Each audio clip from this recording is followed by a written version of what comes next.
धर्म में मरना अच्छा है दूसरे धर्म का विचार करने से। और हम तो ये भी बोले तो बुरा मत मानिएगा, हम लोग भाग्यशाली हैं, औरों को तो एक ही देवता है, अगर वो नाराज हो जाए तो दूसरे रिस्पॉन्सिबिलिटी देवे वालों नहीं बचाता। अपने ते तो बड़ी कृपा जाए 33 करोड़ देवी देवता हैं और नक्कटा हरो बेबी कम पड़े तो 2-4 और बना लो पर दो। अब अगर मैं इनसे सवाल करूं कि जैसे बहुत सारे लोग भगवानों को भी मान लिए, जबकि भगवान की बीवी भी है, भगवान के बच्चे भी है और भगवान का बाप भी है, तो फिर अब सवाल आएगा कि भगवान का दादा कौन, भगवान का परदादा कौन, फिर वो नसब चलेगा।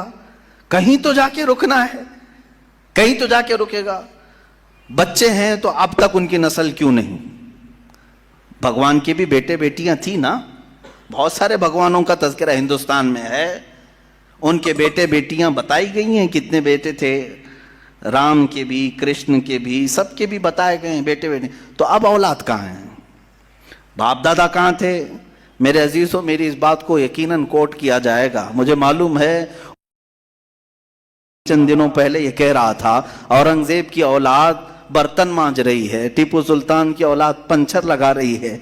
तुझे तो ये टीपू सुल्तान औरंगजेब की औलाद नजर आई, उनकी कहाँ है जिनका मैं जिक्र कर रहा हूं? उनकी कहाँ है? और बहरहाल औरंगजेब और टीपू सुल्तान इन तमाम को छोड़ो, इनकी औलाद को तूने बर्तन मांजते या पंचर लगाते तो देखा अल्लाह ने तो तुझे बांझ बना कर रखा है। तेरे से कोई चीज नहीं आ सकती सिवाय गोबर और गलाजत के, कोई चीज नहीं आ सकती। मेरे अजीजों, मैं यहां अर्ज ये कर रहा हूं दौर और तसलसल, कि अगर इस तरह किसी का बाप है तो फिर दादा भी होगा, दादा है तो परदादा भी होगा, ये चलता रहेगा सिलसिला।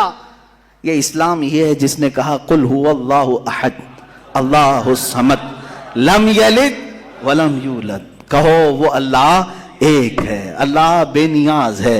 लम यलिद, ना वो किसी से पैदा हुआ है, वलम यूलद, ना उससे कोई पैदा होगा, उससे कोई लम यलिद, उससे कोई पैदा नहीं हुआ और ना वो किसी से पैदा हुआ। यहां खत्म हो गई बात। अब ना मेरे खुदा का कोई बाप है, ना बेटा है, ना भाई है, ना बहन है, कहीं ये तस्वुर आएगा ही नहीं।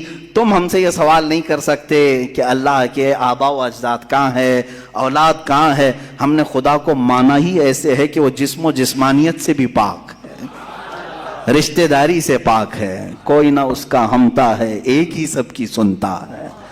ये अल्लाह तबारक व तआला के मुतालिक हमारा यकीन यही है। अजीज़ान गिरामी वक़ार, दौर और तसलसल का जो कानून है, मैंने यही बताया कि बाज़ लोग इस चीज के जरिए से भी चाहें तो हिदायत हासिल कर सकते हैं कि कहीं तो जाके हमें फुल स्टॉप होना पड़ेगा।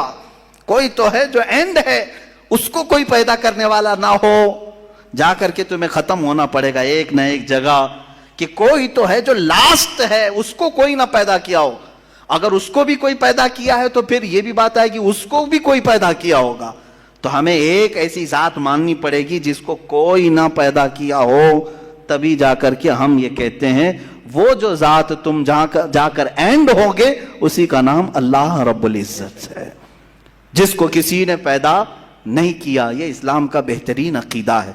मेरे अजीजों, तौहीद किसे कहते हैं? अब बात आती है, वजूद की बात हो गई, अल्लाह है इतना तो मानना पड़ेगा। उसके लिए तो बहुत सारी दलीलें बच्चे भी पकड़ करके बता देंगे।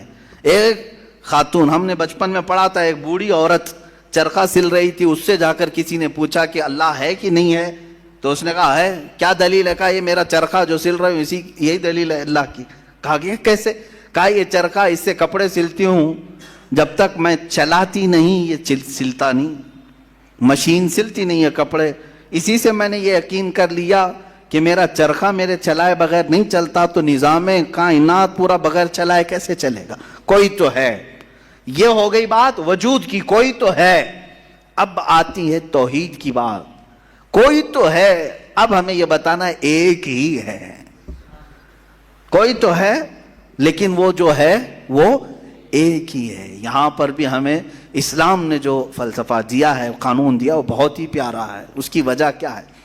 मेरे अजीजों, चलो अब हम तौहीद की तरफ आते हैं। तौहीद कहते हैं एक मानना, एक मानना। حقیقت میں دیکھا جائے تو دنیا کے اکثر مذاہب میں توحید کا شروع میں درس رہا. عیسائیت جو آئی ان میں بھی تھا، بعد میں یہ تثلیث کے قائل ہو گئے. یہودیوں میں بھی اللہ کو ہی مانتے، خدا کو ہی ماننا ہے.